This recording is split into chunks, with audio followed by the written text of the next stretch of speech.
Suresh Rathi Group, one of the leading broking houses in the country, offers a wide range of financial services and wealth management solutions to retail and high net worth individuals. We have a glorious track record of service to the investors since 1981. The group has a membership in BSE, NSE, F&O, currency derivatives, and CDSL.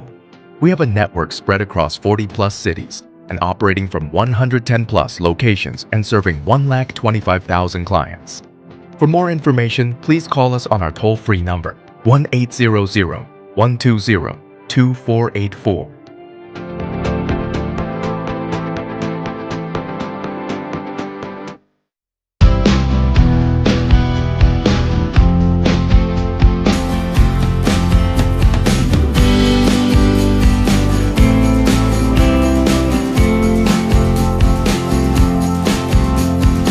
नमस्कार दोस्तों, channel 24 plus news के Maddie talk show में आप सभी का स्वागत है और मैं हूं आपकी होस्ट रीना शर्मा। दर्शकों, जैसा कि आपको पता है कि कोई बोलता है कि आयुर्वेदिक बढ़िया है, कोई बोलता है एलोपैथी बढ़िया है और कोई बोलता है होम्योपैथी बढ़िया है। तो आज हमारे सामने उपस्थित है डॉक्टर रावत चौधरी सर, जो हमें बताएंगे कि जो होम्योपैथी है वो क्या है, कैसे वर्क करती है, कैसे हमारी रोग प्रतिरोधक क्षमता को बढ़ाती है, कैसे हमारी बीमारियों का इलाज करती है। तो आज इन सब चीजों के बारे में हम समझेंगे डॉक्टर रावत चौधरी साहब से। डॉक्टर साहब, आपका बहुत बहुत स्वागत है हमारे शो में। तो सर, आपके बारे में पहले हमारे दर्शकों को कुछ बताइए। मेरा नाम डॉक्टर रावत चौधरी है और मैं बेसिकली जोधपुर में एक होम्योपैथिक डॉक्टर हूँ। मेरी क्लिनिक का नाम यश होम्योपैथिक सेंटर जोधपुर है और शास्त्री नगर में एमडीएम हॉस्पिटल के पास में पूरा मेडिकल मार्केट है, वहां पर हमारा क्लिनिक है और मैं वहां पे फ्रैंक होम्योपैथी प्रैक्टिस करता हूं। और मेरी एजुकेशन की अगर मैं बात करूं तो मेरे फादर साहब आर्मी से रहे हैं, तो मेरा स्कूलिंग है वो केवी के अंदर हुआ है और ज्यादातर टाइम उनके साथ दिल्ली के अंदर हुआ। फिर उसके बाद में यहाँ लाचू कॉलेज से मैंने डिप्लोमा इन फार्मेसी भी किया, इसलिए मुझे being a registered pharmacist allopathic चिकित्सा के बारे में भी काफी कुछ मुझे सीखने को और कुछ डेप्थ में उस चीज को भी मुझे नॉलेज मिला। फिर उसके बाद के अंदर काफी समय तक मैं एलोपैथिक चिकित्सा प्रणाली से जुड़ा भी रहा और फार्मास्यूटिकल जो इंडस्ट्री है उससे भी मेरा कनेक्शन रहा, इसलिए मैंने एलोपैथिक चिकित्सा जो है और जो मेडिसिन है और पैथोलॉजी और उसका जो ट्रीटमेंट है उसको भी काफी नजदीक से मुझे देखने को और समझने का मौका मिला। और जब मेरे फादर साहब आर्मी में थे तो हमें जगह जगह ट्रांसफर्स होते थे, तो एक बार उनका पोस्टिंग है यूपी में, कानपुर में थी जी। और यूपी के अंदर जो होती है होम्योपैथिक चिकित्सा बहुत ज्यादा यूज होती है, वहां पे होम्योपैथी बहुत ज्यादा है, मतलब बेसिक जो लाइन ऑफ ट्रीटमेंट हम कह सकते हैं कि वहां पर अगर कोई बच्चा बीमार हुआ है कुछ हुआ तो सबसे पहले उसको होम्योपैथिक डॉक्टर साहब को दिखाएंगे जी, क्योंकि बच्चा आराम से जाएगा, मीठी मोटी उसको गोलियां दी जाएगी और वो गोलियों को आराम से ले लेगा बिना रोए। जी जी। तो बचपन में हम लोग होम्योपैथिक दवाइयां खाते थे जी। फिर यहाँ पे ऐसे ही एक बार काम पड़ा कुछ डिजीज के अंदर, तो हमने देखा कि उसका बहुत अच्छा मुझे ट्रीटमेंट जो था हमारे परिवार में काम पड़ा कि बहुत अच्छा ट्रीटमेंट रूटीन की चिकित्सा प्रणाली से फायदा नहीं हुआ। फिर मुझे किसी ने सलाह दिया कि इस बीमारी के लिए होम्योपैथिक जो चिकित्सा है आप वो क्यों नहीं लेते। तो हमने होम्योपैथिक चिकित्सक डॉक्टर साहब से सर्च किया, उनसे मिले और जो एक असाध्य सी बीमारी थी उसके अंदर मतलब इट वाज सरप्राइजिंगली कि हमें बहुत अच्छा रिजल्ट देखने को मिला। तो वापस जो बचपन में मैंने जो होम्योपैथिक मेडिसिन ली थी उसका लगभग उसका इफेक्ट आपके जीवन में इतना अच्छा आया कि आप इसकी तरफ में आगे करियर बनाया आपने। यस, तो then I decided and again जो होता है फिर मैंने अपना बीएचएमएस किया, जो हमारी बेसिक ग्रेजुएशन होती है, bachelor in homeopathic medicine and surgery. उसके बाद अपनी स्टडीज को आगे रखते हुए मैंने पीजीडी होम्योपैथी लंदन से ये कोर्स किया और एज ऑन टुडे मैं अभी शास्त्री नगर में अपनी प्रैक्टिस कर रहा हूँ। फिर जब मैं आया तो मैंने देखा कि पर्टिकुलरली राजस्थान के अंदर है कि होम्योपैथी में लोगों का इतना अवेयरनेस नहीं है, लोगों को इस चिकित्सा के बारे में इतना नॉलेज नहीं है कि कहाँ होम्योपैथिक मेडिसिन इफेक्टिव हो सकती है, फायदेमंद हो सकती है। बहुत सी ऐसी बीमारियां होती है जहां ये आपको सर्जरी से बचा सकती है and at the same time बहुत सी ऐसी बीमारियां हैं जहां अपने को लगता है ये ठीक नहीं होगी, असाध्य मान लिया जाए, तो वहां पर भी होम्योपैथिक मेडिसिन बहुत ही अच्छी तरह से फायदेमंद साबित हो सकती है। तो वो अवेयरनेस फैलाने के लिए हमने यूट्यूब चैनल स्टार्ट किया जो हमारा यश होम्योपैथिक सेंटर जोधपुर नाम से यूट्यूब चैनल है और एज ऑन टुडे उस पर ऑलमोस्ट 34 लाख सब्सक्राइबर्स हैं। बहुत ज्यादा मात्रा में सर के यूट्यूब पे भी सब्सक्राइबर्स हैं। You should watch that channel also. और इंस्टाग्राम पर भी हमारा हमने बाद में पेज बनाया काफी बाद के अंदर, वो भी Yash homeopathic centre doctor Chaudhary Rawat Chaudhary नाम से है। जी सर। जी सर, एक वर्ल्ड वाइड बहुत बड़ा डिस्कशन चल रहा है कि होम्योपैथी के ऊपर जिस तरह से वीगन और नॉन वीगन लोग अपनाने के लिए डिस्कस कर रहे हैं, उसी तरह से होम्योपैथी के ऊपर कर रहे हैं। तो सर, ये होम्योपैथी, ये वर्ड कहाँ से आया और ये कहाँ से मतलब इसका ओरिजिनेटेड हुआ है सर? जी, देखिए आज अगर हम वर्ल्ड वाइड बात करें तो आप कह सकते हैं कि विश्व की दूसरी सबसे बड़ी अगर चिकित्सा प्रणाली है एलोपैथी के बाद में, नो डाउट, तो वो होम्योपैथी है। ओके। जी, आज विश्व में दूसरी सबसे बड़ी चिकित्सा प्रणाली है वो होम्योपैथी है। और इसके ओरिजिन की बात करें तो ये जर्मनी से हुआ।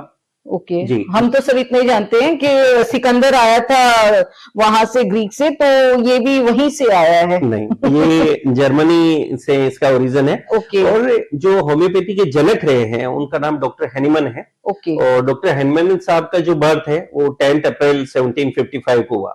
तो आज भी WHO ने जो है कि हर साल 10 अप्रैल को वर्ल्ड होम्योपैथिक डे सेलिब्रेट किया जाता है कि पूरे वर्ल्ड के अंदर लोगों के अंदर होम्योपैथिक जो मेडिसिन है इसके बारे में अवेयरनेस फैल सके और लोगों को ज्यादा से ज्यादा इस चिकित्सा प्रणाली के बारे में जानकारी मिल सके। और आपको सुन के शायद थोड़ा मतलब अचंभा हो कि जो डॉक्टर हैनीमन जिनकी हम बात कर रहे हैं, जो होम्योपैथिक चिकित्सा के जनक हैं, he himself was an MD। वो एक MD डॉक्टर थे एलोपैथिक चिकित्सा में। उस टाइम में हम बात कर रहे हैं 1755 की, उस टाइम वो अपना पोस्ट ग्रेजुएट थे। और उनका थोड़ा सा आप समझ सकते हो कि जो लोग कुछ आविष्कार करते हैं या दुनिया में कुछ नया करते हैं तो नेचुरली कुछ जीनियस होते हैं, इनके कुछ सोचने का समझने का तरीका बहुत अलग होता है। जी सर। तो डॉक्टर हैनीमन साहब हैं, ही यूज्ड टू प्रैक्टिस, अपना प्रैक्टिस करते थे और वो अपने बच्चों को भी दवाइयां देते थे और रूटीन में अपनी OPD के अंदर बाकी पेशेंट्स को भी देखते थे। तो अक्सर वो देखते थे कि कोई एक मैं मेडिसिन दे रहा हूं तो वो डिजीज तो ठीक हो गई, लेकिन पता चला कि उसके कारण साइड इफेक्ट एक दूसरी नई बीमारी पेशेंट को पैदा हुई। फॉर एग्जांपल, जैसे कि मान लीजिए कि किसी को कमर दर्द, घुटने दर्द के लिए मेडिसिन दिया, कोई पेन किलर दिया, तो पेन किलर देने से जो है कि उसके इफेक्ट से वो दर्द तो चला गया, लेकिन वो नेक्स्ट टाइम आया कि सर मुझे एसिडिटी हो रही। ओके। तो ये चीजें वो धीरे धीरे ऑब्जर्व करने लगे। अभी तो रूटीन के अंदर नो डाउट हमारी चिकित्सा प्रणालियां, एलोपैथी चिकित्सा ने बहुत तो सर जो साइंटिस्ट थे, वो जो MD थे, खुद एक एलोपैथिक डॉक्टर थे, उन्होंने होम्योपैथी की वो किया ओरिजिनेशन, उन्होंने ही उसकी स्थापना करी है। तो सर एक बात बताइए, जो एलोपैथी के जो एक्सपेरिमेंट्स होते हैं वो या तो ह्यूमन बींग्स पे या जो अपने एनिमल्स वगैरह होते हैं उनके ऊपर होते हैं। तो सर इसके बारे में मैंने सुना है कि होम्योपैथी के एक्सपेरिमेंट्स है जो इनके ऊपर नहीं होते, ये जो डॉग्स वगैरह, रैट्स वगैरह, इन पे नहीं होते, ये ह्यूमन को itself as a experiment use करती है। ये बात कितना सही है सर? जी, यही सही है। और इसका जो ओरिजिन है वो ऐसे ही हुआ कि जो डॉक्टर हैनीमन जिनकी हम बात कर रहे थे, तो लगभग उन्होंने 3 साल अपनी प्रैक्टिस की और प्रैक्टिस के बाद उनको कहीं ना कहीं सेटिस्फेक्शन नहीं मिला कि मैं एक बीमारी ठीक कर रहा हूँ और एज ए साइड इफेक्ट जो होता है कि पेशेंट को एक नई बीमारी का सामना करना पड़ रहा है। तो अल्टीमेटली उन्होंने डिसाइड किया और उन्होंने अपनी प्रैक्टिस छोड़ दी। बट नेचुरली हर आदमी को अपना जीविका चलाना होता है, घर चलाना होता है, तो ही वाज ए जीनियस और उनको लगभग 14 to 15 लैंग्वेज वो जानते थे। तो उन्होंने बुक्स का ट्रांसलेशन का जो काम होता है वो शुरू कर दिया कि एक लैंग्वेज से दूसरी लैंग्वेज में बुक्स को ट्रांसलेट करना शुरू किया। फिर एक दिन वो पढ़ रहे थे ट्रांसलेशन के समय कि एक सिंकोना नाम का, जो सिंकोना बार्क होती है जिससे हमारी क्विनिन मेडिसिन वगैरह मलेरिया की बनती है, जिसको हम चाइना ऑफिनिसिलिस भी हमारे होम्योपैथी में कहते हैं, मलेरिया वाली जो दवाई आप कुनैन की गोली हम बात करें, तो उसके बारे में वो पढ़ रहे थे कि जो वो ट्री होता है उसकी जो बार्क है वो बहुत कड़वी होती है और वो बहुत कड़वी होती है इसलिए जो होता है कि वो मलेरिया को ठीक करने में काम आता है। वो उस टाइम उन्होंने जो बुक पढ़ रहे थे उसमें उनको पढ़ने को मिला और वो लाइन जो उन्होंने पढ़ी तो समवेयर वो काफी कुछ उनको सोचने को मजबूर किया कि सिर्फ कोई दवाई कड़वी है कोई, इसलिए मलेरिया कैसे ठीक होगा। सही है। तो एज ए एक्सपेरिमेंट उन्होंने जो है कि उसको खुद खाया, उसको क्रूड फॉर्म में उसको खुद ने खाया और जब उन्होंने खाया तो उन्होंने देखा कि उनके शरीर के अंदर वही लक्षण पैदा होने लगे, वही फीवर, वही सिवरिंग, सारा उस तरह से जैसे कि मलेरिया के अंदर सिम्टम्स आते हैं। तो उनके दिमाग में एक नया विचार आया कि मैं जब इसको क्रूड फॉर्म में कोई चीज ले रहा हूं, मैं हेल्दी हूं और जब मैं उस चीज को खा रहा हूं तो मेरी बॉडी के अंदर उस बीमारी के सिम्टम्स आ रहे, वो सारे लक्षण आ रहे जिसका नाम कह रखा है कि ये सारे सिम्टम्स होंगे तो इस बीमारी का नाम मलेरिया है। उन्होंने सिम्टम्स को नोट किया ओके। और बोले कि इस सिम्टम्स का जो नाम है वो मलेरिया दिया हुआ है, और फिर अगर वही पोटेंटाइज्ड या उसी को ड्रग फॉर्म में मैं लेता हूं तो मेरे सिम्टम्स चले जाते हैं और मैं ठीक हो जाता हूं। तो ये जो एक कॉन्सेप्ट उनके दिमाग में आया, उसके बाद में उन्होंने इसको बहुत सारी दूसरी जो उस टाइम मेडिसिन थी वो सारे एक्सपेरिमेंट भी खुद पे किए, और उसके बाद दूसरे जो बहुत से हेल्दी लोग थे उन पर भी बहुत सारे ऐसे एक्सपेरिमेंट किए, और यहीं से होम्योपैथिक जो चिकित्सा है इसकी नींव पड़ी, एक नया कॉन्सेप्ट जिसको हम कहते हैं कि सिमिलिया सिमिलिस क्योरेंटर लाइक योर्स लाइक। ओके, होमो। जी, होमो। होमो जी, कि सेम जो एक हेल्दी आदमी के अंदर, जो हम प्रूविंग की बात कर रहे हैं कि कोई भी अगर आप किसी भी ड्रग को दे रहे हैं, अगर किसी हेल्दी को वो दिया जाए रेगुलर, तो उसके अंदर वो सिम्टम्स या लक्षण पैदा होने लगेंगे। वही जो है अगर उसी सिम्टम्स का कोई पेशेंट आ रहा है तो उसको दी जाए तो ठीक हो जाएगा। जी। बहुत कितना दिमाग लगाया उस जमाने में उन डॉक्टर साहब ने, और खुद के अंदर ही वो सिम्टम्स डेवलप किए और उसको फिर उस डिजीज का नाम देके और फिर उसका क्योर किया। मतलब बहुत अच्छा उन्होंने एक सिंपल से तरीके से और एक ऐसी मेडिसिन डेवलप कर दी जो बहुत ही छोटी सी और बहुत ही आराम से लेने वाली मेडिसिन, और बिल्कुल आराम से पेशेंट ठीक हो रहा है। सर एक है ना बहुत बड़ा क्वेश्चन अभी चलता है कि जो आयुर्वेद है उसमें भी जड़ी बूटियां, हर्ब्स अभी आपने बोला, तो उसमें भी एक बार्क जो थी वो एक हर्ब है, तो जिस तरह से उसमें भी एक हम हर्ब्स यूज कर रहे हैं और आयुर्वेदा में भी हम जड़ी बूटियां हर्ब्स यूज कर रहे हैं। आयुर्वेदा भी 5000 साल पुराना है, हमारे इंडिया का ही है। तो किस तरह से सर ये आयुर्वेदा और ये जो होम्योपैथी है ये आपस में अलग अलग है? जी, आयुर्वेद और होम्योपैथी को अगर हम देखें तो समवेयर बहुत कुछ इसमें सिमिलरिटीज भी है जी, बिकॉज आयुर्वेद का भी आप थोड़ा कह सकते हो, आयुर्वेद का जो रिफाइंड वर्जन है दैट इज होम्योपैथी। आयुर्वेद के अंदर मान लीजिए कि जो भी हमारे मेडिसिन के सोर्सेज हैं वो जड़ी बूटियां और इनसे हमारे मेडिसिन बनते हैं। इसी तरह से होम्योपैथी की जो भी मेडिसिन बनती है वो भी सारा कोई केमिकल से नहीं बनती, नेचुरल जितने भी रिसोर्सेज है उनसे मेडिसिन बनती है। जैसे हमारी मेडिसिन आती है नेट्रम्यूर, वो बनती है नमक से, जो हम घर में जो टेबल सॉल्ट जो हम यूज कर रहे हैं उससे हमारी मेडिसिन बनती है, उसका नाम है नेट्रम्यूर। गोल्ड हम सब यूज करते हैं, तो सोने से हमारी मेडिसिन बनती है, उसका नाम है ओरमेट। उसी तरह से चांदी से मेडिसिन बनती है, मिट्टी से मेडिसिन बनती है साइलिसिया हमारी।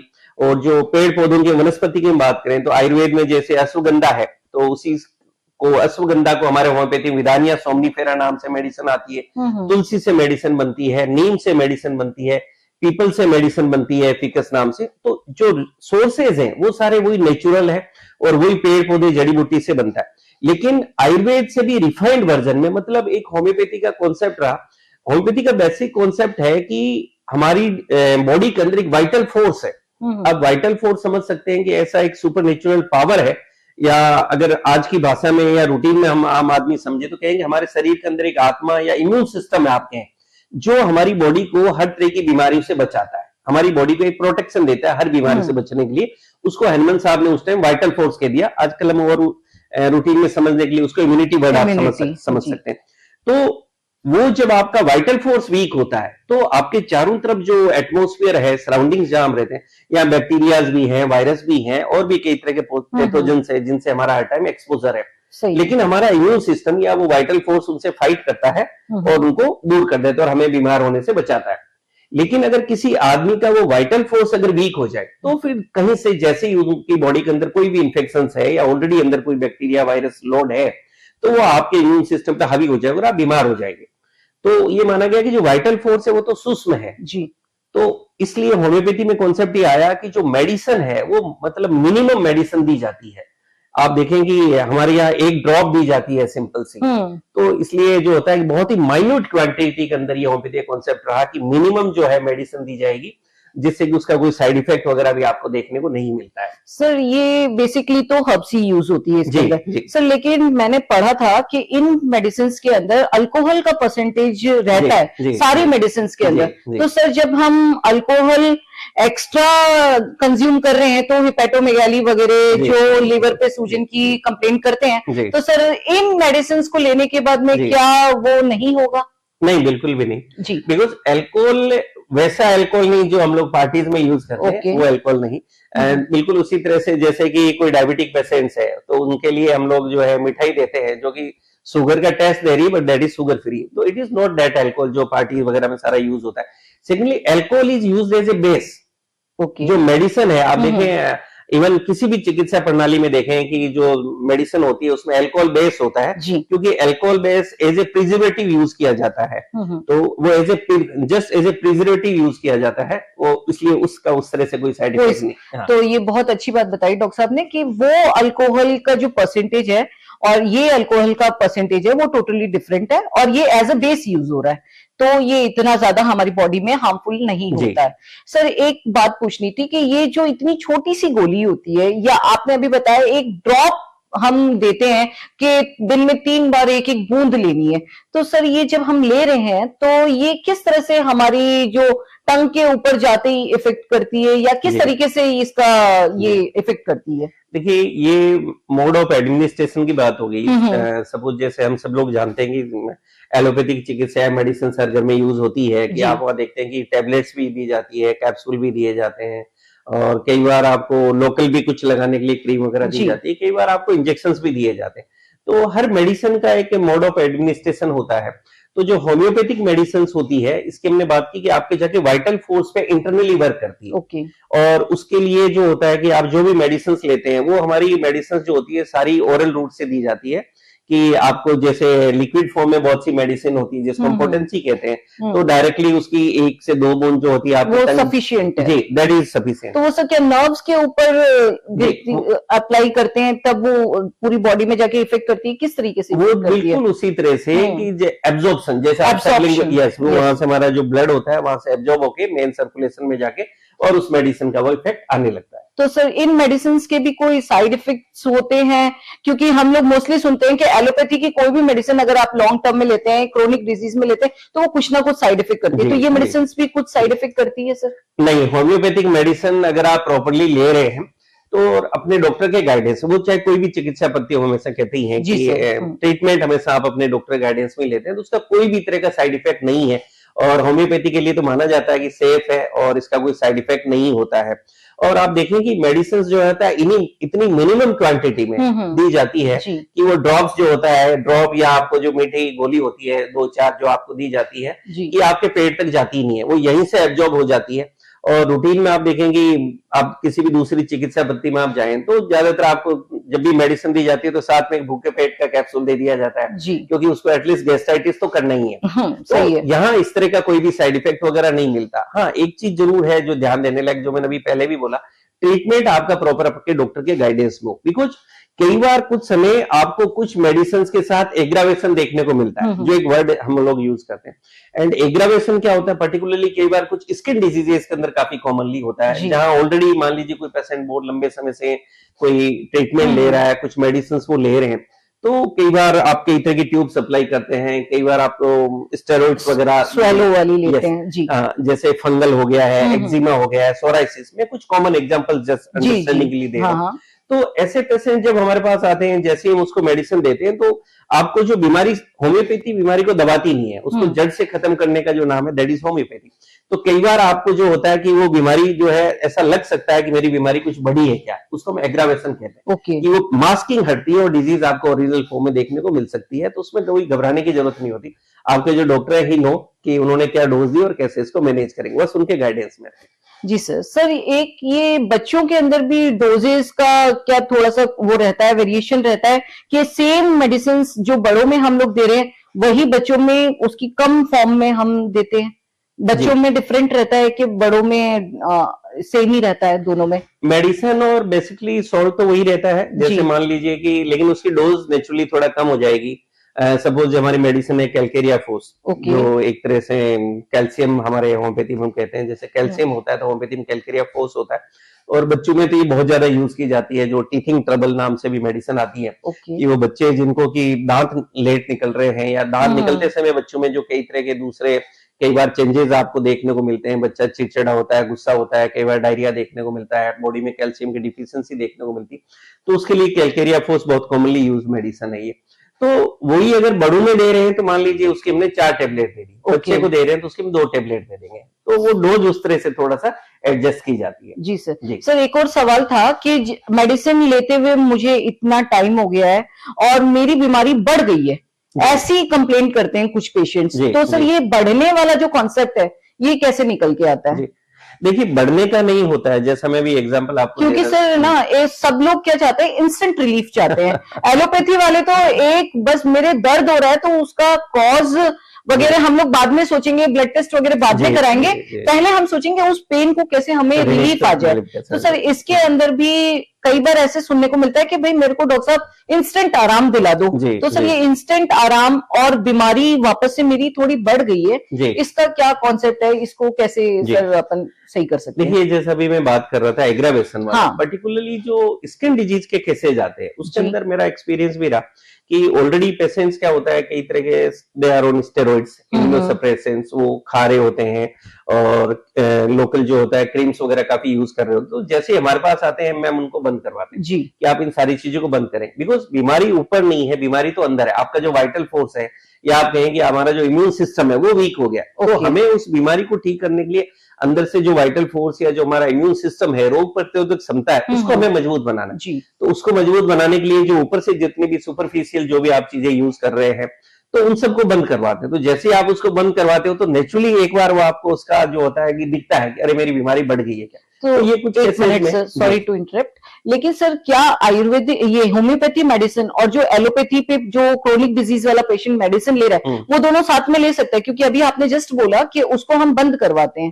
तो ये दोनों फिर साथ में नहीं ले सकता? ले सकते जी, ले सकते। देखिए सपोज एक पेशेंट आए हमारे पास में, और मैं एक एग्जांपल दूं, सपोज एक पेशेंट आए मेरे पास और बोले कि मुझे माइग्रेन का ट्रीटमेंट लेना है, ठीक है, और माइग्रेन बहुत कॉमन कंडीशन आप जानते हैं और इसके लिए भी कई बार कई वर्षों तक लोग बहुत लंबे ट्रीटमेंट्स वगैरह टेबलेट्स लेते रहते हैं और बहुत अच्छा रूटीन में लोगों को ट्रीटमेंट नहीं मिलता। वही होम्योपैथी में माइग्रेन ठीक हो जाता है जी।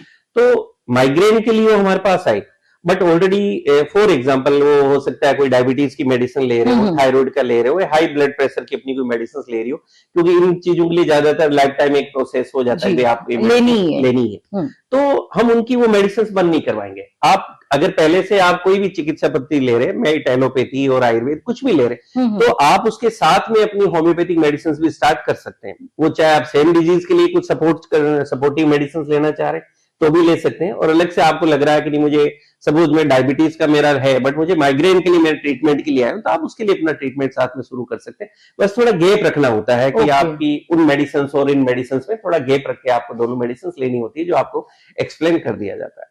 सर एक बात सुनिए कि जो होम्योपैथी मेडिसिन लेते हैं पेशेंट्स, तो उसमें परहेज बहुत रखना पड़ता है। खट्टा मत खाओ, तीखा मत खाओ, तेल मत खाओ, दही मत खाओ, तो सर वो किस तरीके से क्या प्रिकॉशंस और क्या खाने में परहेज है सर उसका? देखिए इसमें बहुत सिंपल सा कॉन्सेप्ट है। जैसे अभी हम बात कर रहे थे कि होम्योपैथिक मेडिसिन ली कैसे जाती है। होम्योपैथिक मेडिसिन सारी आपको मुंह से आपको जो है ओरली लेनी होती है। कुछ मेडिसिन है जो डायरेक्टली आपके टंग पे आपके डॉक्टर साहब देते हैं, कुछ जो मीठी गोलियां उसमें देते हैं, कुछ टेबलेट फॉर्म में आती है जिसको हम बायोकेमिक्स कहते हैं, और कुछ मदर टिंचर फॉर्म आते हैं जो लिक्विड में आपको पानी में मिला के और दिया जाता है कि उसको भी सिप बाय सिप आप घोट घोट करके ले और थोड़ी देर मुंह में रखें। क्योंकि जितनी देर आपकी वो ग्लोब्यूल्स में या दवाइयां दी जाती है मीठे दाने में, कि जितना आपके मुंह में रहेगी दवाई तो वहीं से उतना बेटर है वो एब्जॉर्ब होगी। एब्जॉर्प्शन यहीं से एब्जॉर्ब होगा। और आप समझ सकते हैं कि जितना आपका मुंह जो है उसमें कोई एसेंस नहीं होगा, कोई फ्लेवर नहीं होगा, पहले से कोई सुगंधित चीज आपने नहीं खा रखी है, तो उसका एब्जॉर्प्शन उतना बेटर वे के अंदर होगा। तो बेसिक कॉन्सेप्ट वो रहता है। इसलिए अक्सर हम लोग कहते हैं कि बहुत तेज जो स्मेल वाली या गंद वाली चीजें है उनका थोड़ा सा परहेज रखा जाए। और सेकेंडली रूटीन में आप जो होता है डे टू डे जो आप घर में खाना खा रहे हैं वो खाएं, उसमें कोई परहेज की जरूरत नहीं होती है। और जब भी आप दवाई ले रहे हैं तो एक ये देख लें कि सपोज आपने ब्रेकफास्ट 9 बजे लिया है मॉर्निंग में 9 AM, तो बेटर है कि उस आपको अगर मेडिसिन लेनी है तो 30 मिनट्स के गैप से या तो पहले ले लें कभी भी। तो 9 बजे मैंने ब्रेकफास्ट लिया है तो 8:30 से पहले मैं कभी भी ले लूं, या 9 बजे ब्रेकफास्ट ले लिया तो 8:30 के बाद में मैं कभी भी ले लूं। और जब भी लूं तो उससे पहले एक बार थोड़ा सा पानी की 2 घूंट पी के अपना मुंह थोड़ा कुल्ला वगैरह कर लिया कि मुंह हमने क्लीन हो गया, फिर आप अपनी मेडिसिन ले लें। कुछ परहेज की बात आप समझ सकते हैं, जैसे खट्टा दही वगैरह की। कॉफी सर, मैंने कॉफी का सुना, कॉफी बंद। अब हम जैसे लोग कॉफी पीते तो सर कॉफी बंद करवा देंगे आप। जी। कॉफी के लिए थोड़ा सा रहता है, कॉफी को हम लोग यूनिवर्सल एंटीडोट कहते हैं। और उसके अलावा आप चाय ले सकते हैं, उसमें भी कोई दिक्कत नहीं है।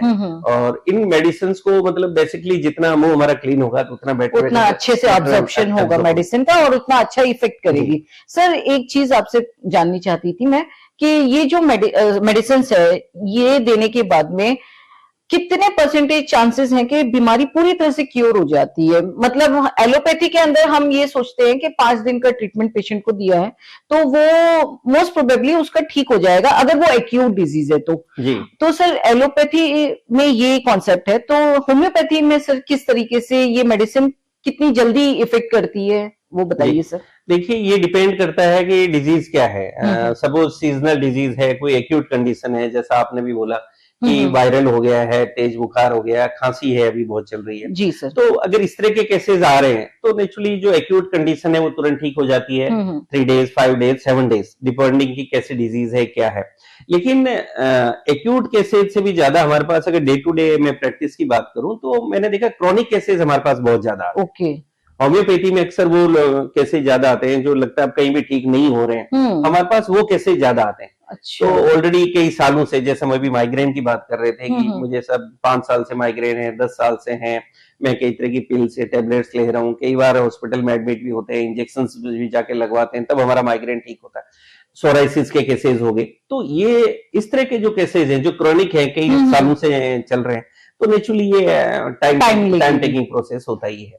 तो सर मैंने ये सुना है कि मतलब जो होम्योपैथी का ट्रीटमेंट है वो 6 महीने 8 महीने इतना लंबा भी चल जाता है सर, ये सही है? जी बिल्कुल सही है, बट ये सही वहां है जहां डिजीज वैसी है। जैसे हम बात कर रहे हैं सोराइसिस की, हाँ। या माइग्रेन की, जो हम लोग अभी बार बार जैसे बातचीत चल रही है, तो अगर इस तरह के केसेज हैं जो कई वर्षों से पेशेंट को ऑलरेडी है, तो नेचुरली इस चीज को थोड़ा ठीक होने में टाइम लगता है। बट अभी मेरे पास मान लीजिए एक पेशेंट आया कि सर मुझे कल से फीवर आ रहा है, खांसी आ रही है, तो अगले 2-3 दिन में उसको ठीक होना है। ओके। तो एक्यूट कंडीशन है तो तुरंत ठीक होगा, और जो क्रॉनिक कई वर्षों से कोई डिजीज चल रही है तो naturally that is going to take time. Okay, मतलब जो एलोपैथी में जिस तरीके से काम करता है उसी तरह से होम्योपैथी में भी काम करता है, और वो 100% चांसेस है अगर आप एक्यूट कंडीशन में टाइमली डॉक्टर के पास में चले गए हैं तो वो जल्दी क्योर हो जाएगा, और जो क्रॉनिक डिजीज है वो लंबा टाइम लेगा।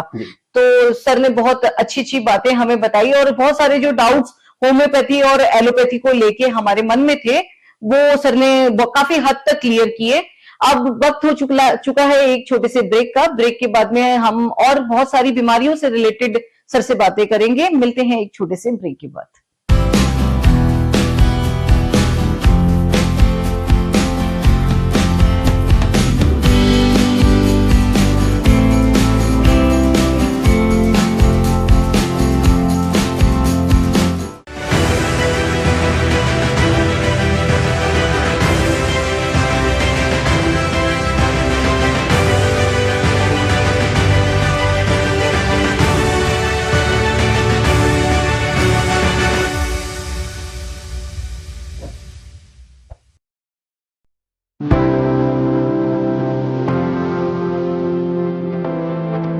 Suresh Rathi Group, one of the leading broking houses in the country, offers a wide range of financial services and wealth management solutions to retail and high net worth individuals.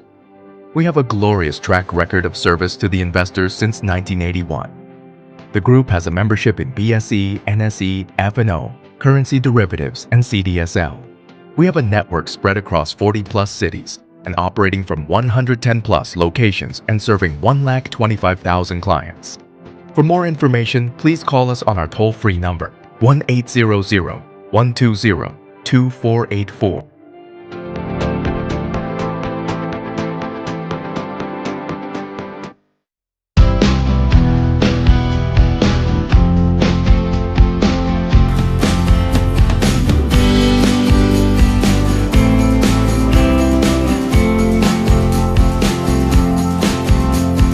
Break के बाद आप सभी का स्वागत है वापस से हमारे शो चैनल 24 प्लस न्यूज के मैडी टॉक शो में। तो हम अभी बात कर रहे थे डॉक्टर रावत चौधरी साहब से, जिनको BHMS हैं जो, और जिनको बहुत लंबा एक्सपीरियंस है होम्योपैथी की दुनिया में।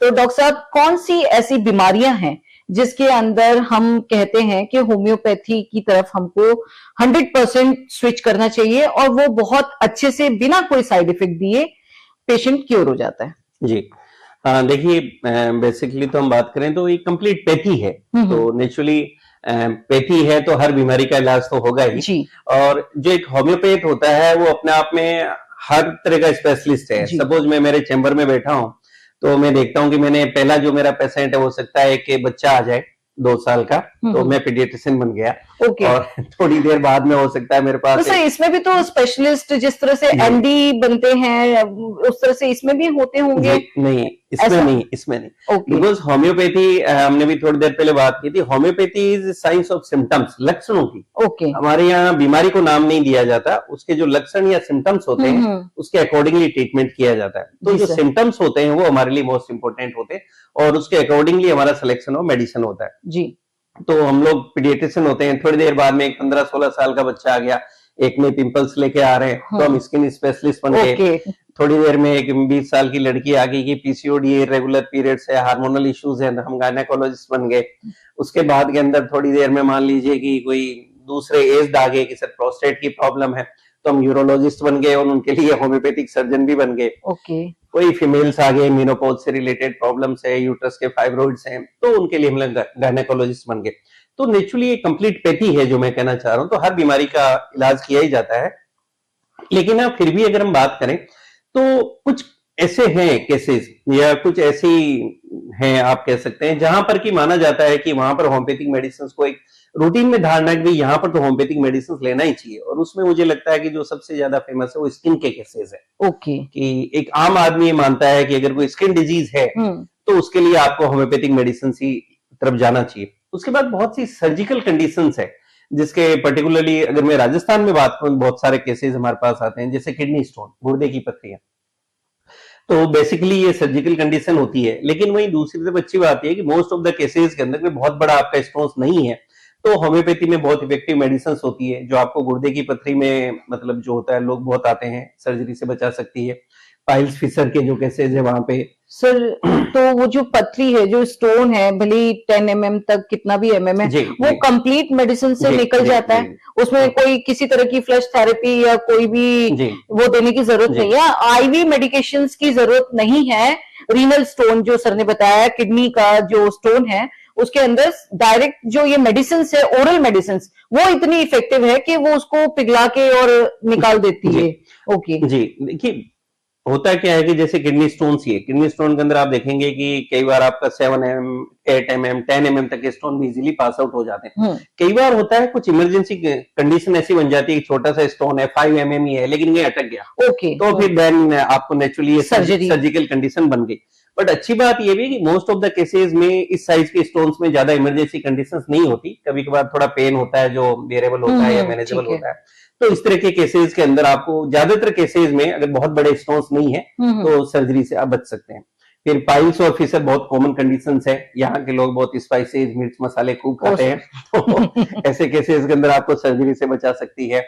बच्चों के अंदर बहुत कॉमनली अपने को देखने को मिलता है टॉन्सिल्स, तो बड़े हुए अगर टॉन्सिल्स है, इवन एडेनोइड्स जो है, यहाँ पर बच्चों के लिए बहुत ज्यादा फायदेमंद है, जहां आपको सर्जिकल जो कंडीशंस होती है उनसे बचा सकती है। और थोड़ा मेल्स के अंदर अगर हम बात करें एक एज ग्रुप के बाद में, तो जो बीपीएच या प्रोस्टेट का जो बढ़ना होता है, वहां भी आपको ये बहुत से केसेस में सर्जरी से बचा सकती है। इसी तरह से न्यूरोलॉजिकल जो भी केसेस है, वहां पे होम्योपैथिक मेडिसिन बहुत इफेक्टिव है। और मेल एंड फीमेल जो हार्मोनल हेल्थ है, पीसीओडी और जो इनफर्टिलिटी वगैरह केसेस है, यहाँ पर भी होम्योपैथिक चिकित्सा बहुत ही ज्यादा इफेक्टिव पाई गई है। सर ने कितनी बड़ी बात बता दी। पहले तो बताया कि हम ऑल इन वन है, मतलब सारी बीमारी और हम अकेले काफी है, अलग से जाने की जरूरत नहीं है कि हमें एंडोक्राइनोलॉजिस्ट के पास जाना है, कि हमें फिजिशियन के पास जाना है, कि हमें सर्जन के पास जाना है।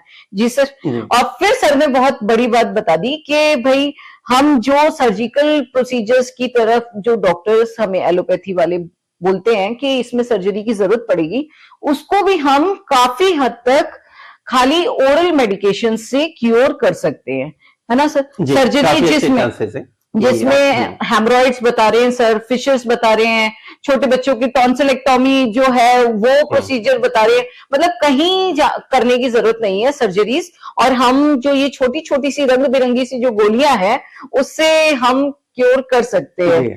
तो सर परसेंटेज काफी हद तक है कि पेशेंट क्योर हो जाएगा। सर कैंसर के अंदर कितना इसमें इफेक्टिव है सर ये ट्रीटमेंट? कैंसर देखिए बहुत तेजी से फैलता जा रहा है नेचुरली, और कैंसर के अंदर मैंने देखा कि हमारी जो मेडिसिन है, नेचुरली कैंसर एक ऐसी डिजीज होगी कि जिसमें क्लेम कुछ नहीं किया जा सकता है, कि कभी हम क्लेम तो एडवांस में कर ही नहीं सकते। बट हाँ, बहुत से पेशेंट्स हैं जो हमारे पास अभी पर्टिकुलरली आ रहे हैं कैंसर के लिए भी और किसी भी तरह के कैंसर के लिए, तो वहां हमने देखा कि जहां भी हमने सपोर्टिव या आपका जो भी लाइन ऑफ ट्रीटमेंट चल रहा है उसको हम कभी भी बंद करने की बिल्कुल भी सलाह नहीं देते हैं। आपका जो भी ट्रीटमेंट है जिस स्टेज में भी है हम हमेशा एटलीस्ट मैं मेरी बात करूं मैं कहता हूं आप कंटिन्यू रखें। साथ के अंदर एज ए सपोर्टिव आप होम्योपैथिक मेडिसिन को स्टार्ट करें। और हमने देखा कि जहां पर भी हमने साथ में होम्योपैथिक मेडिसिन स्टार्ट किए पेशेंट्स को बहुत ज्यादा फायदा हुआ है। उनका जो डिजीज का प्रोग्रेशन था या जो बीमारी बढ़ रही थी अगर हम रूटीन की भाषा में बात करें तो उस पर एक ब्रेक लगता है कि आगे बीमारी फैले नहीं। उसी के साथ के अंदर उसमें इंप्रूवमेंट आपको देखने को मिलता है। ओवरऑल पेशेंट की जो क्वालिटी ऑफ लाइफ है वो इंप्रूव होने लगती है। और बहुत से ऐसे केसेस हैं जहां बहुत ही अच्छा हमें ओवरऑल फायदा देखने को मिला है। तो कैंसर के अंदर मेरी सलाह रहेगी कि होम्योपैथिक मेडिसिन आप साथ में जरूर शुरू करें। जी, मतलब एज अ सपोर्टिव थेरेपी हमको होम्योपैथी भी यूज करना चाहिए। सर इसमें लाइफस्टाइल में जो कोई चेंजेस, कोई एक्सरसाइज, कोई वॉक, कोई किसी तरह का दैनिक चर्या में कोई भी आप बदलाव लाने के लिए पेशेंट्स को सलाह देते हैं क्या कि आप एक्सरसाइज पे जाइए, इन मेडिसिन के ले रहे हैं तो वॉक कीजिए, थोड़ा वेट जो पुट ऑन किया है उसको कम कीजिए, कोई किसी तरह का दैनिक जो हमारी दिनचर्या है उसमें कोई चेंजेस बताते हैं? देखिए मैं मेरी क्लिनिक पे जो लोग आते हैं उनसे भी यही बात करता हूँ। इनफैक्ट मैं बात कर रहा था हमारा यूट्यूब चैनल भी है, वहां पर भी काफी वीडियोस वगैरह चलते हैं, लाइव सेशन भी कई बार होता है। और क्लिनिक पे आने वाले लोगों को मैं भी यही कहता हूँ, मेरा पर्सनली ऑब्जर्वेशन है कि आज मेजोरिटी ऑफ द जो डिजीजेज है वो लाइफ स्टाइल डिसऑर्डर्स हैं। ज्यादातर बीमारी वो आपकी लाइफ स्टाइल के कारण हो रही है। अगर हम हमारी बेसिक लाइफ स्टाइल को इंप्रूव कर लें तो बहुत सी बीमारियां आपको होगी नहीं, हम उनसे शुरू में ही बच जाएंगे कि वो बीमारी नहीं होगी। और अगर कोई बीमारी हो गई है और उसके बाद भी अगर इस तरह हम वापस ध्यान दें और हमारी बेसिक लाइफ स्टाइल को हम लोग इंप्रूव करें तो जो बीमारी है उसको आपको मेडिसिन भी जहां नीडेड है सपोर्ट लीजिए। और साथ के अंदर आप लाइफ स्टाइल अगर इंप्रूव करेंगे तो बहुत सी बीमारियां ठीक हो सकती है। फॉर एग्जाम्पल अभी हम बात कर रहे थे जैसे पीसीओडी एक कंडीशन जो बहुत ही नॉर्मल फीमेल्स में बहुत कॉमन। अब पीसीओडी का अगर हम देखें तो अभी जो पहले वाली जनरेशन थी आज से अभी जो बच्चियां हैं अगर उनकी मम्मी आप देखें, मम्मियां दादी नानी वगैरह, तो कोई पीसीओडी नहीं था ही नहीं पीसीओडी नाम का। अब कई बार कहते हैं कि नहीं साहब वो डायग्नोसिस नहीं होता था, बट डायग्नोसिस नहीं आप कोई भी मैंने देखा कि अभी भी अगर कोई बच्ची आ रही है और उसकी मम्मी 35 प्लस एज ग्रुप में है या 40 प्लस एज ग्रुप में है तो किसी से पूछिए किसी को कभी कोई पीरियड्स की प्रॉब्लम नहीं थी या कोई दूसरे इश्यूज थे ही नहीं। हाँ, क्योंकि वो लोग हार्ड वर्क करते थे ना। जी, तो उनका जो पहली बात तो जैसा आपने बताया हार्ड वर्क, फिजिकल एक्टिविटी दिन भर जो होता है कि शारीरिक काम करते थे, स्कूल में जो जाते थे तो स्कूल में खेलते थे, घर पे आके खेलते थे, टीवी या मोबाइल जो स्क्रीन टाइम नहीं होता था। तो फ्री होते ही बच्चों को शाम को बुलाना पड़ता था घर में पकड़ के पेरेंट्स आ जाओ। हाँ, सही है। और जब घर पे आए हैं तो आपको खाने को जो है हमेशा नेचुरल फूड्स मिलता था जी। आप दही ले रहे हैं, दूध ले रहे हैं और घर का जो शुद्ध सात्विक भोजन जो हम बोले, कोई तो मार्केट का आजकल जो so called fast foods, street foods, packed foods ये सब नहीं था। तो अभी ये जस्ट अपोजिट हो गया है। बच्चे जब पैदा हो रहे हैं तब से नूडल्स खिलाए जा रहे हैं, बिस्किट्स खिलाए जा रहे हैं। पहले बच्चे को जब भूख लगती थी तो उसको फ्रूट्स देते थे, अब कहते थे बेटा आप ये खा लो वो खा लो। तो ये जो ईटिंग तेजी से चेंज हुई, लेक ऑफ फिजिकल एक्टिविटी, ये दोनों लाइफ स्टाइल डिसऑर्डर्स, अब इसके कारण आपको वेट पुट ऑन होने लगता है, आपका मेटाबॉलिज्म डिस्टर्ब होने लगता है, इंसुलिन रेजिस्टेंस डेवलप होने लगता है, अल्टीमेटली आपको पीसीओडी होगी। पीसीओडी हुई तो आपको हार्मोनल इम्बेलेंसेज हो गए, आपके इरेगुलर पीरियड्स हो गए। जब ये हो गए तो कुछ समय बाद आप जब मैरिड लाइफ में जा रहे हैं तो आपको इनफर्टिलिटी होगी। अब आपको कहते हैं सब आईवीएफ कराओ, अब आईवीएफ फेल हो गया, अब आप ये कराओ। तो बेसिक जो रूट कॉज आप देखें तो लाइफ स्टाइल है। तो ये बेसिक चीजें अगर लाइफ स्टाइल नेचुरली और हर डिजीज के लिए होता है, बाकी बेसिक लाइफ स्टाइल से तो बहुत सी बीमारियों से बच ही सकते हैं। जी, तो होम्योपैथी हो चाहे आयुर्वेदिक हो चाहे एलोपैथिक हो, तीनों जो पैथीज है वो हमें हमारी लाइफस्टाइल जो है, जो दैनिक दिनचर्या है हमारी, उसको हमेशा थोड़ा वॉक, थोड़ा एक्सरसाइज ये रिकमेंड सभी डॉक्टर्स करते हैं। तो हमें अपने जो दिनचर्या है उसमें ये छोटे छोटे बदलाव लाने की जरूरत है। और मेडिसिन बहुत बाद का ट्रीटमेंट है और जो सर्जिकल प्रोसीजर वो उससे भी बाद का ट्रीटमेंट है। तो सर ने हमें बहुत अच्छी बात बताई है कि हमें हमारे जो दैनिक दिनचर्या है उसमें वॉक और एक्सरसाइज जो है वो बहुत जरूरी है करनी। सर एक मैंने हाइट के लिए सुना था कि जो होम्योपैथी वाली मेडिसिन है वो लेने से हाइट बहुत जल्दी बढ़ जाती है, जो आजकल छोटे बच्चों में बहुत जल्दी मेंस्ट्रुअल साइकिल आ जाती है, चाहे मेल है प्यूबर्टी आ जाती है उनमें, तो बहुत जल्दी इसमें बच्चों की जो ग्रोथ है वो स्टॉप हो जाती है। तो सर जी। होम्योपैथी का सुना था मैंने कि बच्चों की ग्रोथ बहुत जल्दी बढ़ने जी, लगती है, तो जी, सर जी। ये कहाँ तक इफेक्टिव है? जी मैं प्रैक्टिकली अगर बात करूं मेरे क्लिनिक पे तो नेचुरली बहुत से बच्चे आए बच्चों को पेरेंट्स लेके आते हैं और जैसा आपने बोला कि अभी जो होता है कि बच्चों में बिकॉज ऑफ लाइफ स्टाइल जैसा जी। अभी हम डिस्कस कर रहे थे कि बर्थ से ही खाना पीना और फिजिकल एक्टिविटी जो है बिल्कुल बच्चों की चेंज होगी। हम्म। तो गर्ल्स में जो होता है कि और बॉयज में दोनों में जो होता है कि चेंजेस पहले आने लग गए तो उसके कारण उनकी हाइट भी जो होता है कि थोड़ा जल्दी रुकने लग गई। जी। और इसके अंदर होम्योपैथी में काफी अच्छी मेडिसिन आती है और जो इसमें काफी फायदेमंद है और हमने बहुत से बच्चे हैं जिनको पेरेंट्स है जो लेके आए उनको मेडिसिन दी और वो बहुत तेजी से उनमें बहुत अच्छा चेंजेस उनमें देखने को मिला। हाइट ओवरऑल जो है इंप्रूवमेंट के लिए बहुत अच्छी है। बहुत अच्छी। साथ के अंदर ये जरूर मैं एडवाइस करता हूँ कि आप वापस जो है बच्चे की डाइट पे काम करें। ओके। देखें कि बच्चा घर का खाना खा रहा है, दही दूध उसको अच्छा दें और थोड़ा स्पोर्ट्स में जाए और साथ के अंदर फिजिकल एक्टिविटी जरूर करें जी। बिकॉज वो आपकी ओवरऑल जब अंदर से ग्रोथ आपकी को डेवलप ग्रोथ करती को है। डेवलप करेगा, आपकी बॉडी के अंदर हेल्दी हार्मोन्स बनेंगे, जी। ग्रोथ हार्मोन्स भी बनेंगे। जी। सर कौन सी ऐसी बीमारियां हैं जिसमें हमें होम्योपैथी और आयुर्वेदिक पे स्विच नहीं करना चाहिए और सिर्फ उस समय हमें एलोपैथी पे जाना चाहिए? जी। क्योंकि जितना अभी तक समझ में आया मुझे, ये चीज समझ में आया कि जो होम्योपैथी है ये नेचर का काम है। मतलब आराम से आप लंबा ट्रीटमेंट लें, आराम से आप ठीक हुए, किसी तरह की हड़बड़ी नहीं, कोई जल्दबाजी पेशेंस नहीं है। पेशेंस रखें तो आपको होम्योपैथी बहुत अच्छा रिजल्ट देगी विदाउट एनी साइड इफेक्ट। हाँ, तो सर कौन सी ऐसी बीमारियां हैं जिसके अंदर हमें एलोपैथी ही प्रेफर करना पड़ता है? जी देखिए ये समझने वाली बात है और मैं हमेशा कहता हूँ कि कोई भी अपने आप में कंप्लीट नहीं होता। जी। जैसे आप घर में देखें तो आपके घर में सुई की अलग जगह है, कुछ जगह चाकू काम आएगा और कुछ जगह तलवार काम जी आएगी। सही है। तो उसी तरह से जो हमारी पैथीज है ये भी सबका एक अलग अलग रोल है और बहुत सी जगह ऐसी है हमें इनको समझने की जरूरत होती है कि यहाँ मुझे होम्योपैथी यूज करना है, यहाँ मुझे आयुर्वेद यूज करना है, यहाँ मुझे एलोपैथी यूज करना है। इसलिए हमारी सरकार भी मुझे लगता है हालांकि उसको और बहुत अच्छा सुधार करने की जरूरत है। बट आप देखें कि हॉस्पिटल्स के अंदर भी आप देखें कि आपको एलोपैथिक डॉक्टर साहब भी मिलेंगे, आयुर्वेदिक डॉक्टर साहब मिलेंगे, होम्योपैथी वाले भी मिलेंगे, बहुत सी जगह यूनानी डॉक्टर साहब मिलेंगे, इवन आजकल शायद नेचुरोपैथी और इसके ऊपर भी काम किया जा रहा है। तो अगर ये सारे मिलके काम करें तो जैसा हम बात कर रहे थे कि बहुत सी बीमारियों को शुरू में ही ठीक किया जा सकता है और जिनको माना जाता है कि जिंदगी भर आपको दवाइयां खानी पड़ेगी वो नहीं खानी पड़ेगी। बहुत सी सर्जरीज से जैसा हम बात कर रहे थे उनसे बचा जा सकता है और जहां जरूरत होता है करने की जरूरत वहां करनी भी पड़ती है। और वापिस अगर हम इस पॉइंट पे आए शुरू में जहां आपका क्वेश्चन था, जहां भी इमरजेंसी है, ओके हाँ, because whenever there is an emergency तो इमरजेंसी के अंदर होता है कि यस होम्योपैथी के अंदर इमरजेंसी में करने को कुछ नहीं है। सपोज किसी को सडन जो है कि हार्ट अटैक आ गया तो ठीक है, वी हैव मेडिसिन जो मेंशन वगैरह है, बट नेचुरली जो कोई भी ट्रॉमा हो गया है, एक्सीडेंट हो गया है, तो इस तरह की जो इमरजेंसी सिचुएशंस है और साथ के अंदर कोई भी सर्जिकल कंडीशंस है, कई बार कुछ फ्रैंक सर्जिकल कंडीशंस है। मान लीजिए कि मैं कल ही बैठा था ओपीडी के अंदर तो मेरे पास एक पेशेंट आए थे, तो काफी पहले आए थे हमारे पास में, तो उनको जो है किडनी स्टोन था लगभग 10 mm का, तो हमने मेडिसिन दी, वो निकल गया। कल काफी समय बाद वापस आए वो और नई सोनोग्राफी लेके आए तो उनका स्टोन था वो लगभग 25 mm का था और वो यूरेटर के बिल्कुल जो है वहां पर पास में जॉइंट पे था। तो बोले सर अब मेडिसिन लेना है वापस। मैंने उनको एडवाइस किया कि बहुत बड़ा स्टोन है और इसका आपको ये रिस्की है, तब आपको जाके इमीडिएटली आप सर्जरी करवाइए। हालांकि उन्होंने इंसिस्ट किया सर मेरे पहले भी मैंने आपकी मेडिसिन ली, मेरे निकल जाता है। मैंने कहा नहीं, वो केस अलग था और ये काफी बड़ा स्टोन है तो यहाँ हमें सर्जरी की जरूरत है जी। तो कुछ ऐसी कंडीशंस होती है जहां तुरंत सर्जिकल सपोर्ट आपको चाहिए या जहां भी इमरजेंसी सिचुएशंस है तो वहां पर होम्योपैथी की लिमिटेशन। ओके, बहुत अच्छी बात बताई सर ने कि जो है तो ये बहुत वास्ट टॉपिक और वास्ट पैथी है, लेकिन फिर भी कुछ कॉन्सिक्वेंसेस ऐसे हैं जहां पे हमें एलोपैथी में जाना पड़ेगा।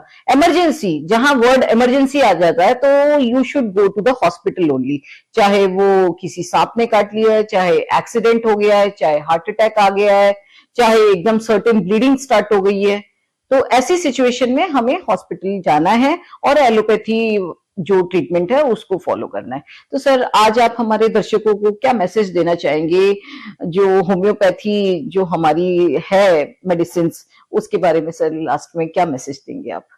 जी देखिए, अभी जैसा हम लोग बात कर रहे थे, होम्योपैथी अपना आप एक संपूर्ण चिकित्सा प्रणाली है और आज विश्व की सबसे मतलब दूसरी सबसे बड़ी चिकित्सा प्रणाली है जो जर्मनी से ओरिजिन हुई और आज जो हमारा देश है इंडिया, आप कह सकते हो कि आज होम्योपैथी के अंदर ये वर्ल्ड लीडर है। जी। आज सबसे ज्यादा, या आप कहेंगे जो सबसे बड़ा मार्केट है अगर होम्योपैथी का, तो वो इंडिया है। और इसका बड़ा कारण ये भी है कि हमारे यहाँ पॉपुलेशन बहुत ज्यादा है, and at the same time ये इकोनॉमिकल भी बहुत है। मतलब अगर आप दूसरी चिकित्सा प्रणालियों से अगर आप कंपेयर करेंगे तो उससे काफी कॉस्ट इफेक्टिव है, तो अफोर्डेबल भी है, और साथ में कोई साइड इफेक्ट्स नहीं है, मेडिसिन के कोई तरह के नुकसान नहीं है। और बच्चे तो इन मेडिसिन को मतलब घर में हंसते हंसते और पेरेंट्स को कई बार छुपा के रखना पड़ता है। मैं प्रैक्टिकली आपको बताऊं, बहुत सी बार ऐसा हुआ है हमारे साथ क्लिनिक में कि बच्चा है, उसकी मदर फादर आए, पेरेंट्स आए, दवाई लेके गए, हमने मान लीजिए 15 दिन की मेडिसिन दे दी, और नेक्स्ट डे जो होता है पेरेंट का 1-2 दिन बाद में बच्चे की मम्मी या पापा कॉल करते हैं कि सर हमारे बच्चे ने जो 15 डेज की मेडिसिन दी वो इतनी मीठी लगी, वो एक बार में खा गया। तो अब हम क्या करें? बिकॉज अब ये देखिए, वापस जो हम बात कर रहे हैं होम्योपैथिक मेडिसिन से साइड इफेक्ट नहीं है। ये उसकी सेफ्टी का मैं एक वापस आपको एग्जांपल देता हूँ। तो कुछ नहीं, थोड़ा सा पानी पिला दीजिए, बच्चे को खेलने दीजिए, इट इज सो सेफ। क्योंकि पूरी जो मेडिसिन बनी थी उस मेडिसिन के अंदर सिर्फ 3-4 बूंद ही डली थी जी। तो उससे कोई भी तरह का सेफ, जो हम अल्कोहल की भी बात कर रहे थे या जो हम सेफ्टी की बात, होम्योपैथिक मेडिसिन इतनी सेफ है तो सभी लोग इसको आराम से ले सकते हैं। प्रेगनेंसी के अंदर भी सेफ है, वहां भी दिया जा सकता है, और ओल्ड एज जो लोग हैं उनको भी लिया जा सकता है। और आजकल तो जो एनिमल्स हैं उनके लिए भी बहुत ज्यादा होम्योपैथी का आजकल यूज काफी तेजी से बढ़ा है। सर, एक यूथ्स के लिए जो हमारे बच्चे आफ्टर 12th जो निकल रहे हैं उनके लिए सर किस तरह का कौन सा कोर्स करना पड़ता है? ये भी क्योंकि मेरे हिसाब से डिग्री कोर्स है, तो किस तरह का कोर्स करके कैसे हम एक सर नीम हकीम जो रोड साइड पे बैठे रहते हैं उसमें, और एक जो क्वालिफाइड डॉक्टर होता है उसमें, उन दोनों में बहुत रात दिन का अंतर है। तो जो हमारे, अगर हमें करियर बनाना है उस फील्ड में, तो क्या कोर्स करना पड़ता है या कौन सी यूनिवर्सिटी से करना पड़ता है? वो थोड़ा सा बच्चों को बता दीजिए। देखिए, जैसे नेचुरली साइंस की बात हो रही है, मेडिकल डिग्री की बात हो रही है, तो आपको जो बायोलॉजी बैकग्राउंड होता है, इट इज जस्ट लाइक कि आप जो एमबीबीएस के लिए है, नीट के लिए है, तो उसी तरह से सेम वही आपका 12th तक का जो बैकग्राउंड है, आपका बायो का बैकग्राउंड होता है, और बिल्कुल उसी तरह से एंट्रेंस एग्जाम है जो आपका नीट का एग्जाम है, वही एग्जाम होता है, और उसी में मेरिट के बेस पे ये सारे एडमिशंस होते हैं। और जिस तरह से नीट के अंदर है आपका एमबीबीएस डॉक्टर के लिए है, फिर आपका बीडीएस डॉक्टर साहब के लिए है, आयुर्वेद के लिए है, होम्योपैथी, सेम वही पैटर्न है, वही सिलेबस है, और उसी तरह से काउंसलिंग होती है। और जो ड्यूरेशन ऑफ कोर्स है, इस डिग्री को बीएचएमएस कहा जाता है, जो 4.5 तो आपका थ्योरी होता है और 1 साल का आपका इंटर्न या जो प्रैक्टिकल क्लासेस होती है, तो टोटल आप देखें तो 5.5 यानी 5.5 साल का पूरा डिग्री कोर्स है। और जो बुक्स या जो सिलेबस की हम बात करें तो ऑलमोस्ट वही है, बुक्स और ऑथर्स और सिलेबस ऑलमोस्ट सेम वही है जो कि आपको एमबीबीएस में पढ़ाया जाता है जी। सेम बुक्स, और काफी हद तक ऑथर्स और बुक्स भी सेम ही चलती है। जो आपकी एमबीबीएस में चलती है वही बीएचएमएस में चलती है, और इसकी जो स्टडी होती है वो भी इंग्लिश के अंदर ही होती है, because same author same books है। बस जो आपकी ड्रग्स की बात आती है, जो मेडिसिन की बात होती है, वो यार चेंज हो जाता है। उसकी प्रिपरेशन और वो सारा वो सब चेंज हो जाता है, क्योंकि यहाँ मेडिसिन का नाम एकोनाइट है, नेट्रम है, वो बिल्कुल डिफरेंट है, साइलिसिया है, और वहां पर आप जो है अलग अलग मेडिसिन अलग होती है, बाकी सब सेम है। सही है। तो सर ने बता दिया कि आपको बीएचएमएस बनना है तो कैसे बनना है। एक जो मेडिकल साइंस है जो जर्मनी से आके इंडिया के अंदर इतनी पॉपुलर हो गई, और जिस तरह सर ने बताया कि वो इंडियंस बहुत ज्यादा यूज कर रहे हैं पूरे वर्ल्ड वाइड में, तो वो इफेक्टिव है तभी इंडियंस यूज कर रहे हैं। इतनी बड़ी जो पॉपुलेशन है उसमें वो इफेक्टिव है, क्योर हो रहे पेशेंट्स, और उसके साइड इफेक्ट नहीं है, specially after corona sir. Corona के बाद में लोगों ने इस मेडिकल साइंस को ज्यादा प्रभाव में लाया है, क्योंकि उस समय जो एलोपैथी के अंदर सभी लोग बोल रहे थे कि आप आयुर्वेदिक लो या होम्योपैथी लो, तो कोरोना में सर ये ज्यादा इफेक्टिव साबित हुई है। नो डाउट, मैंने भी देखा ये कि पोस्ट कोविड, जो कोविड का टाइम पीरियड था, तो नेचुरली चारों तरफ एक निराशा का माहौल था, होपलेस थे जो भी केसेस थे, तो नेचुरली मेडिसिन भी आ रहे थे, ड्रग्स भी आ रही थी, इंजेक्शंस भी आ रहे थे, बट कुछ भी श्योरिटी के साथ कहीं कुछ नहीं किया जा रहा था। वो जस्ट कि ठीक है कि सिम्टोमेटिकली सारी चीजें चल रही थी। और उस टाइम होम्योपैथी, जो कोविड का जो टाइम पीरियड था, उस टाइम के अंदर होम्योपैथी का बहुत ज्यादा यूज हुआ। लोगों ने होम्योपैथिक मेडिसिन कुछ को तो बहुत ज्यादा एज ए प्रिवेंटिव यूज किया, और हमारी गाइडलाइन भी आई जिसके अंदर आर्सेनिक एल्बम बहुत ज्यादा यूज की गई एज ए प्रिवेंटिव। और जैसे ही इन्फ्लुएंजा हो रहा है, फ्लू हो रहा है, तो उसमें preventive as well as curative दोनों जगह आर्सेनिक एल्बम बहुत ज्यादा यूज हुई। फिर एसपीडियोस्पर्मा था जो कोरोना या कोविड का जो टाइम पीरियड था, उसके अंदर ये मेडिसिन बहुत ज्यादा यूज हुई, लोगों ने बहुत ज्यादा यूज की। जी। जो ऑक्सीजन का सेचुरेशन जो जिनका फॉल हो रहा था, उसके अंदर इस मेडिसिन का बहुत ज्यादा यूज किया गया एंड इसके रिजल्ट्स बहुत अच्छे देखे गए। तो वो टाइम पीरियड था जब लोगों ने प्रैक्टिकली उस इमरजेंसी के अंदर, वो जो इमरजेंसी सिचुएशन थी, तो लोगों ने उस टाइम में होम्योपैथी को बहुत ज्यादा यूज किया और उससे एक कॉन्फिडेंस भी बिल्ड हुआ कि यहाँ कुछ वर्क नहीं कर रहा बट ये मेडिसिन यहाँ पे वर्क कर रही है। सही बात है। तो वो जो एक टाइम पीरियड था वो होम्योपैथी का लोगों में एक्सेप्टेंस और हम बोले कि अवेयरनेस दोनों चीजों के लिए बहुत ज्यादा रहा।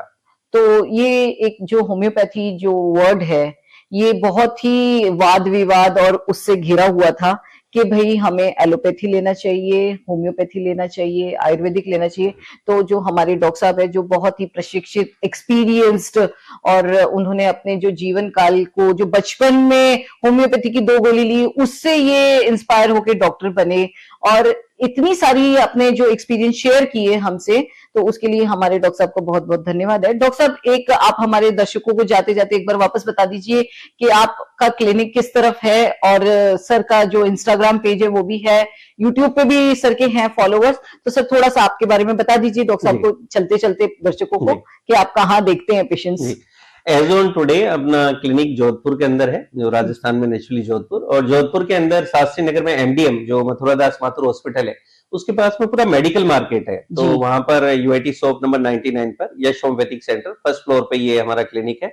और एज ऑन टुडे इंडिया में कोई दूसरी जगह ब्रांचेस भी नहीं है जी। और हमारे पास क्योंकि कई बार सोशल मीडिया प्लेटफॉर्म पे हम लोग हैं, तो बहुत से पेशेंट्स आते हैं कि सर आपकी जयपुर क्लिनिक में दिखाया, दिल्ली में दिखाया, पुणे ब्रांच में दिखाया। एज ऑन टुडे जोधपुर के अलावा कहीं ब्रांच नहीं, बट हाँ जल्दी कुछ जगह हम लोग ब्रांचेस स्टार्ट करने की सोच रहे हैं। और सोशल मीडिया प्लेटफॉर्म पर आप हमें यश होम्योपैथिक सेंटर जोधपुर पे यूट्यूब चैनल है, वहां पर देख सकते हैं। फेसबुक पर भी इसी नाम से हमारा पेज है, और इंस्टाग्राम पर भी डॉक्टर रावत चौधरी या यश होम्योपैथिक सेंटर आप सर्च करेंगे तो वहां पर भी हमारा पेज है। ओके, ये थे रावत चौधरी सर, जो एक फेमस होम्योपैथिक है। और आज के लिए शो में बस इतना ही। डॉक्टर साहब बहुत बहुत धन्यवाद इतनी सारी यूजफुल जानकारी देने के लिए। मिलते हैं नेक्स्ट शो में इसी तरह से नए चिकित्सक के साथ में। मैं रीना शर्मा, आज के लिए बस इतना ही, अलविदा लेती हूँ। धन्यवाद।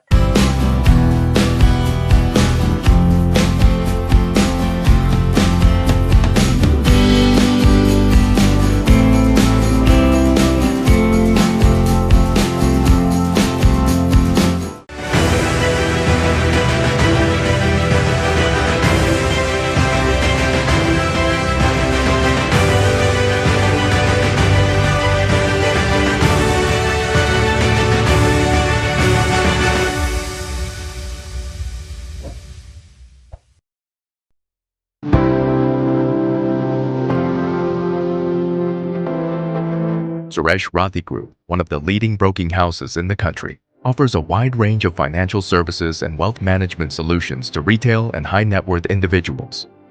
We have a glorious track record of service to the investors since 1981.